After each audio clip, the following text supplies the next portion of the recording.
میرے بیچ اسلامی بھائیوں، آج بات کرتے ہیں مدینہ منورہ کے ایک بہت خوبصورت مقام کی۔ آج کچھ ذکر کرتے ہیں مسجد نبوی کا۔ اللہ مجھے اور آپ کو جلدی جلدی حرمین طیبین کی بادب حاضری نصیب فرمائے۔ جو گئے ہیں وہ وہیں کے مناظر یاد کر لیجئے، جو نہیں گئے وہ تصور میں ذرا سمجھنے کی کوشش کیجئے کہ میں کس مقام کی طرف آپ کو لے جانا چاہتا ہوں، اشارہ کرنا چاہتا ہوں۔ مدینہ منورہ میں اللہ کے رحمت سے جب حاضری ہوتی ہے تو پیارے آقا علیہ الصلوۃ والسلام کے قدمین شریفین کا جو دروازہ ہے اس کو باب البقیع کہا جاتا ہے۔ اور آپ جاننا چاہیں گے اس دروازے کا نمبر کیا ہے؟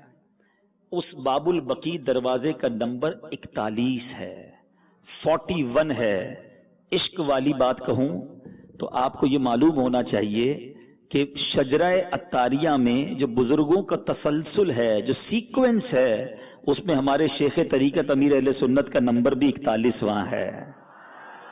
عطار کے دامن کو تھام لو، مصطفیٰ کے قدموں میں پہنچا دیں گے انشاءاللہ صلی اللہ تعالی علیہ وسلم۔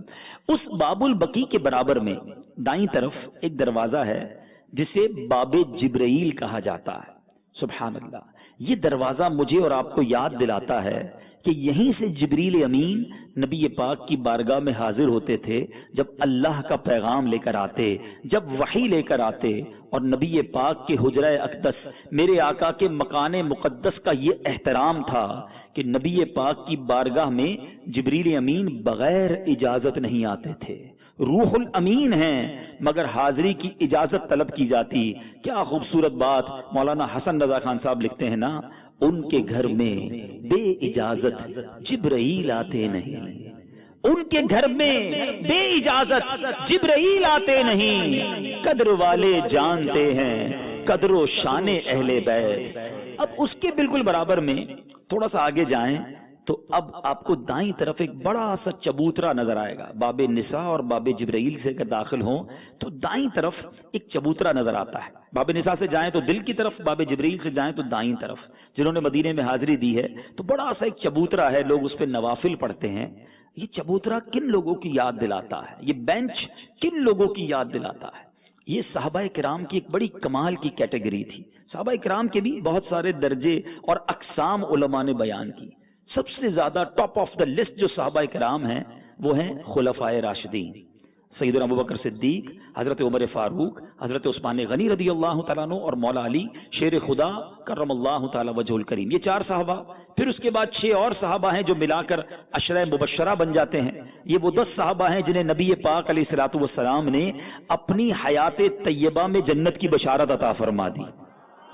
پھر اس کے بعد بدری صحابہ کا مرتبہ الگ ہے، بیت رضوان کے صحابہ کا مرتبہ الگ ہے، مگر صحابہ کرام علیہم الرضوان کی ایک اور بڑی خوبصورت قسم ہے جسے اصحاب صفہ کہا جاتا ہے۔ اور یہ جو چبوترا ہے نا، یہ اصحاب صفہ کی یاد دلاتا ہے۔ اصحاب صفہ کون تھے؟ یہ بڑے کمال کے صحابہ تھے۔ یہ وہ صحابہ تھے جن کے پاس رہنے کو گھر نہ ہوتا تھا۔ یہ مدینہ منورہ میں وہ صحابہ تھے جو بڑے غریب تھے۔ ان میں اکثر صحابہ وہ تھے جن کے پاس پہننے کے لیے پورا لباس نہیں ہوتا تھا۔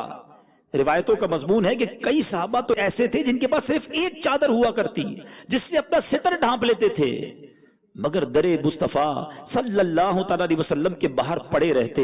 کوشش یہ ہوتی تھی کہ آقا کرم فرمائیں گے، کچھ اسلام کی باتیں بتائیں گے، کچھ دین ہمیں سکھائیں گے، علم عطا فرمائیں گے۔ علم دین سیکھنے کا ایسا جذبہ تھا کہ کھانے پینے کو بھی نہ ملتا، پھر بھی نبی پاک کی بارگاہ میں حاضر رہتے۔ اتنی نقاہت، اتنی کمزوری ہوتی۔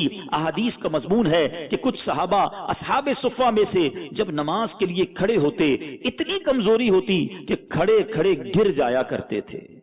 کچھ صحابہ بھوک کی وجہ سے بے ہوش ہو جایا کرتے تھے۔ انہی میں ایک صحابی رسول جن کا نام ہم سب کو عموماً علم ہوتا ہے، وہ صحابی ہیں حضرت ابو ہریرہ رضی اللہ تعالی عنہ۔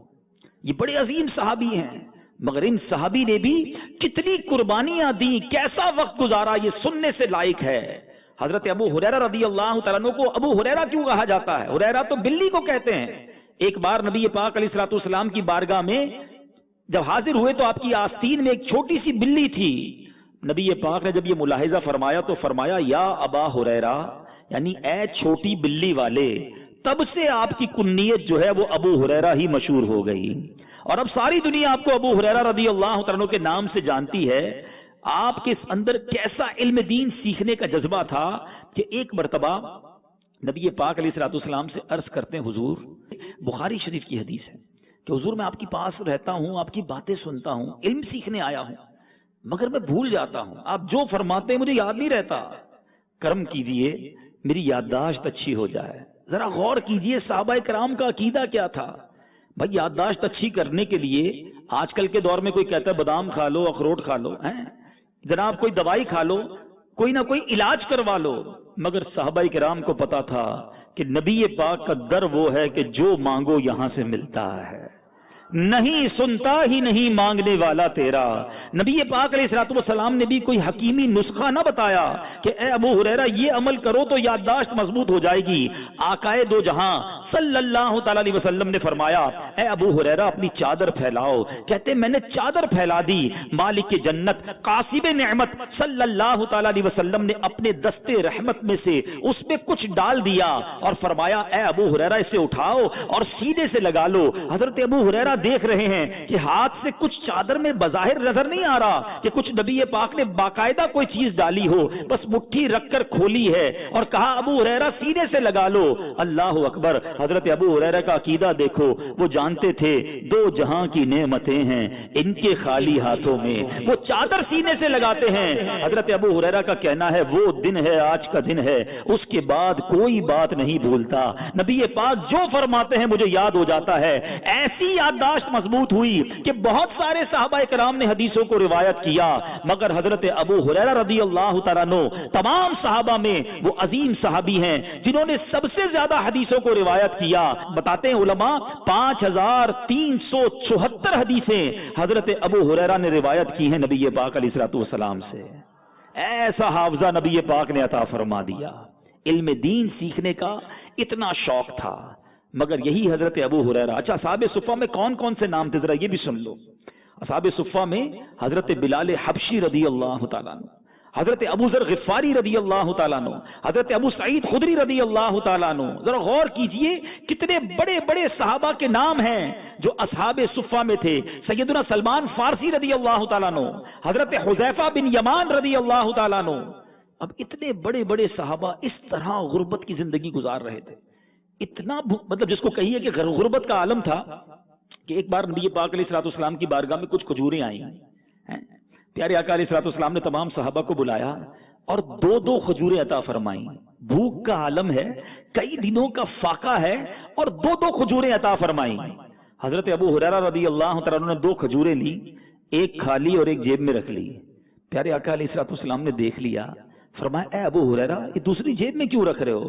کہتے حضور ایک اپنے لیے ایک اپنی ماں کے لیے رکھ رہا ہوں۔ اللہ کے حبیب نے فرمایا اے ابو ہریرہ 2 پوری کھا لو، تمہاری ماں کے لیے 2 اور عطا فرما دیتا ہوں۔ ذرا غور کیجئے 2 کھجوریں اور کئی دن کے فاقے کے بعد، مگر کیسا صبر تھا، کیسا شکر تھا۔ اتنے سارے صحابہ کا میں نے نام لیا، کبھی یہ غور کیا کہ ان صحابہ نے اللہ کی بارگاہ میں کوئی ایسی کمپلین کی ہو کہ اے اللہ ہم تیرے نبی کے ساتھی ہیں، ہم جان دینے والے ہیں، ہم اولین اسلام لانے والوں میں سے ہیں، اے رب کریم نہ پہننے کو کپڑے ہیں نہ کھانے کو کوئی چیز ہے؟ کوئی کمپلین نہیں، کوئی شکوہ نہیں، کوئی شکایت نہیں، ہر حال میں ہم اللہ کی جو بھی عطا ملتی اس پر راضی رہتے تھے۔ حضرت ابو ہریرہ رضی اللہ عنہ کو یہ واقعہ کتنا مشہور ہے، کہتے ایک بار اتنی بھوک لگی کہ میں نبی پاک کے دروازے کے قریب بے ہوش ہو کر گر گیا۔ صحابہ آئے اور سمجھے مجھ پر کوئی دورہ پڑ گیا ہے۔ ایک شخص نے تو میری گردن پر بھی پیر رکھ دیا کہ شاید مجھ پر جنون کی کیفیت تھی، مگر وہ کسی دورے کی وجہ سے نہ ہوا تھا، یہ بھوک تھی جس کی وجہ سے میں بے ہوش ہو گیا۔ ایک دن کہتے ہیں بھوک نے بہت ستایا، نبی پاک علیہ الصلوۃ والسلام کی بارگاہ کے قریب کھڑا ہو گیا اس نیت کے ساتھ کہ کوئی تو صحابی گزریں گے، میرا چہرہ دیکھیں گے، میری حالت دیکھیں گے اور اپنے ساتھ مجھے گھر لے جائیں گے۔ کہتے ہیں سیدنا ابو بکر صدیق رضی اللہ تعالیٰ عنہ قریب سے گزرے، میں کھڑا ہوا، میں نے سوال کیا، ایک شرعی مسئلہ پوچھا۔ حضرت ابو بکر صدیق رضی اللہ تعالیٰ عنہ نے وہ مسئلے کا جواب دیا اور آپ تشریف لے گئے۔ میری طبیعت اور کیفیت سمجھ نہ سکے، میرا مقصود تو یہ تھا کہ میری حالت دیکھتے اور کچھ کھانا کھلا دیتے۔ خودداری دیکھو، بھوک کا یہ عالم ہے، مگر کسی کے آگے سوال نہیں کرنا کہ حضور میں بھوکا ہوں کھانا کھلائیے، کوئی کھلا دے تو ٹھیک ہے۔ یہ ان تمام لوگوں کے لیے درس ہے جو آج بات بات پر لوگوں سے مدد مانگ رہے ہوتے ہیں، میرا یہ کام ہے مدد کر دو، میرا یہ پرابلم ہے مجھے کوئی ہیلپ کر دو، مجھے جناب زکوٰۃ دے دیں، مجھے یہ ڈونیشن دے دیں۔ یاد رکھیے علماء فرماتے ہیں بڑی تفصیل ہے اس کی کہ کون سوال کر سکتا ہے، ہر بندہ چھوٹی چھوٹی بات پر لوگوں کے سامنے ہاتھ نہیں پھیلا سکتا۔ احادیث میں ایسے شخص کو انگارہ لینے والا کہا گیا جو اپنا ہاتھ لوگوں کے آگے پھیلاتا ہے۔ صحابہ کرام کے پاس بظاہر کچھ نہ ہوتا تھا مگر سوال نہ کرتے تھے، اللہ کی رضا پر راضی رہتے۔ اب نبی پاک علیہ الصلوۃ والسلام کا گزر ہوا، حضرت ابو ہریرہ کہتے ہیں پیارے آقا نے مجھے دیکھا، مسکرائے۔ نبی پاک علیہ الصلوۃ والسلام تو دلوں کے حالات جانتے ہیں نا۔ آقا نے کہا ابو ہریرہ میرے ساتھ چلو، اپنے گھر لے گئے۔ زوجہ محترمہ ہماری امی حضور رضی اللہ تعالی عنہا سے پوچھا کہ گھر میں کھانے کو کچھ ہے؟ ذرا سنیے اب کس کے گھر کی بات ہو رہی ہے؟ جو وجہ تخلیق کائنات ہیں، جن کی وجہ سے یہ ساری دنیا بنی ہے۔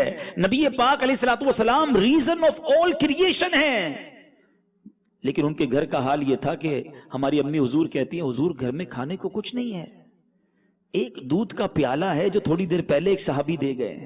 ذرا غور کریں، نبی پاک کے گھر کا عالم یہ ہے جو کونین کے والی ہیں، جو رب کے حبیب ہیں، اللہ کے خزانوں کے مالک ہیں، مگر وہاں بھی صبر ہے، وہاں بھی غربت پر، وہاں بھی تھوڑے کھانے پر صبر ہے، شکر ہے۔ آج ہمارے گھر بھرے ہوتے ہیں، ہمارے پاس بہت کچھ ہوتا ہے، تھوڑی سی کمی آ جائے، تھوڑی سی تنگی آ جائے، ادھر افطار کے دوران ہی اگر ہمارے تھال میں کوئی چیز کم ہو جائے تو کیا حال ہوتا ہے؟ بے صبری، شکوہ، شکایت۔ غور کیجئے، ہم اس نبی علیہ الصلوۃ والسلام کے غلام اور ان صحابہ کے ماننے والے ہیں جن کے پاس نہ پہننے کو پورے کپڑے ہوتے، نہ کھانے کو کچھ ہوتا تھا۔ حضرت ابو ہریرہ رضی اللہ تعالیٰ عنہ سے نبی پاک فرماتے اے ابو ہریرہ جاؤ اصحاب صفہ کو بلا لاؤ۔ اب ذرا غور کیجئے حضرت ابو ہریرہ رضی اللہ تعالیٰ عنہ کی فیلنگز کیا ہوں گی کہ ایک دودھ کا پیالہ ہے، 70 صحابہ ہیں، اگر وہ آ گئے تو مجھے کیا ملنا ہے؟ مگر نبی پاک علیہ الصلوۃ والسلام کا آرڈر تھا۔ حضرت ابو ہریرہ رضی اللہ تعالیٰ عنہ نے بہت سارے معجزات پہلے بھی دیکھے ہوئے تھے، نبی پاک کے کمالات پر یقین تھا، 70 صحابہ کو بلا لائے۔ نبی پاک نے حضرت ابو ہریرہ رضی اللہ تعالیٰ عنہ کی ہی ڈیوٹی لگا دی کہ یہ پیالہ لو اور باری باری سب کو پلانے لگو۔ ذرا غور کیجئے، کسی کو شدید بھوک لگی ہو اور اسی کو آپ کھانا پکڑا دیں کہ جائیں سب کو کھلائیں، کتنا ڈیفیکلٹ، کتنا مشکل ہوتا ہوگا۔ حضرت ابو ہریرہ کہتے ہیں میں پہلے صحابی کے پاس گیا، دودھ کا پیالہ پیش کیا، ہو سکتا ہے ان کے ذہن میں یہ خیال آیا ہو اتنے بھوک لگی ہے صحابہ کو، پہلے بندے نے پیالہ پورا کر دینا ہے، مگر کمال مصطفیٰ صلی اللہ تعالی علیہ وسلم دیکھیں، ایک صحابی نے دودھ پیا، پیٹ بھر کر دودھ پیا، پیالہ ویسے کا ویسے ہی بھرا ہوا ہے۔ اب دوسرے کی باری آئی، انہوں نے منہ لگایا، بسم اللہ شریف پڑھ کے انہوں نے بھی دودھ پیا، پیالہ ویسے ہی بھرا ہوا ہے۔ 4 6 8 10 20 40 50 70 کے 70 صحابہ دودھ پیتے ہیں، پیالہ ویسے کا ویسے ہی بھرا ہوا ہے۔ اب وہ پیالہ لے کر حضرت ابو ہریرہ رضی اللہ تعالیٰ عنہ نبی پاک علیہ الصلوۃ والسلام کی بارگاہ میں آتے ہیں۔ پیارے آقا علیہ الصلوۃ والسلام مسکرا کر فرماتے ہیں اب تم رہ گئے اور میں رہ گیا ہوں، اے ابو ہریرہ دودھ پیو۔ کہتے ہیں بھوک بھی لگی ہوئی تھی، پنجابی وچ کہتے نا، کہتے ہیں میں نے رچ کے پیا، پیٹ بھر کے دودھ پیا۔ پھر نبی پاک نے فرمایا ابو ہریرہ اور پیو۔ کہتے پھر منہ لگایا پیالے کو، پھر پیٹ بھر کے پیا۔ اللہ کے حبیب علیہ الصلوۃ والسلام فرماتے ابو ہریرہ اور پیو۔ کئی دن کی بھوک تھی، کہتے ہیں پھر پیالہ منہ سے لگایا، پھر دودھ پیا۔ آقا علیہ الصلوۃ والسلام نے جب چوتھی بار فرمایا نا ابو ہریرہ اور پیو، کہتے بس یا رسول اللہ صلی اللہ تعالی علیہ وسلم اب میرا پیٹ فل ہو گیا ہے۔ اللہ اکبر۔ نبی پاک علیہ الصلوۃ والسلام نے اب وہ پیالہ لیا، بسم اللہ شریف پڑھی اور آقا علیہ الصلوۃ والسلام وہ پورا دودھ نوش فرما گئے۔ اے میرے بیچے اسلامی بھائیو، یہ نبی پاک کا معجزہ ہے کہ 70 کے 70 صحابہ دودھ سے پیٹ بھر لیتے ہیں مگر پیالہ ویسے کا ویسے بھرا ہوا ہے۔ اور میرے آقا علیہ الصلوۃ والسلام ایسا معجزہ دکھائیں اور قلم رضا کیسے خاموش رہ سکتا ہے؟ بریلی کے تاجدار کیا لکھتے ہیں، بلکہ وہ تو زبردست انداز میں ایک سوال کرتے ہیں سیدنا ابو ہریرہ سے، کہتے ہیں کیوں جناب ابو ہریرہ تھا وہ کیسا جام شیر، کیوں جناب ابو ہریرہ تھا وہ کیسا جام شیر جس سے 70 صاحبوں کا دودھ سے منہ پھر گیا، ذرا غور کیجئے، حضرت ابو ہریرہ سے اعلیٰ حضرت کہہ رہے ہیں بتاؤ تو صحیح وہ دودھ کا پیالہ کیسا تھا جس سے 70 صحابہ کرام نے پیٹ بھر کر دودھ پی لیا، پیالہ ویسے کا ویسے تھا۔ ایک طرف تو یہ نبی پاک کا معجزہ ہے، مگر میرے اور آپ کے لیے کتنا زبردست درس ہے کہ صحابہ نے ایسا لائف سٹائل گزارا تھا، مگر زبان پر شکوہ نہیں تھا، شکایت نہیں تھی، شکر تھا۔ مگر آج ایسا ہمارے ساتھ نہیں ہے، ایسا نہیں کہ ہمارے پاس پہننے کو کپڑے نہیں ہیں، ایسا نہیں کہ ہمارے پاس 2 دن 3 دن کے فاقے ہیں۔ ٹھیک ہے کبھی کمزوری ہو جاتی ہے، کبھی پیسے تھوڑے ہو جاتے ہیں، کبھی مہنگائی کی وجہ سے ہاتھ تنگ ہو جاتا ہے، مگر چھوٹی سی مصیبت پر ہم کتنا شکوہ کرتے ہیں، رب کی بارگاہ میں کتنی کمپلینس کرتے ہیں۔ ایسا نہ کیجیے، یاد رکھیے زباں پر شکوہ رنجو علم لایا نہیں کرتے، نبی کے نام لیوا غم سے گھبرایا نہیں کرتے۔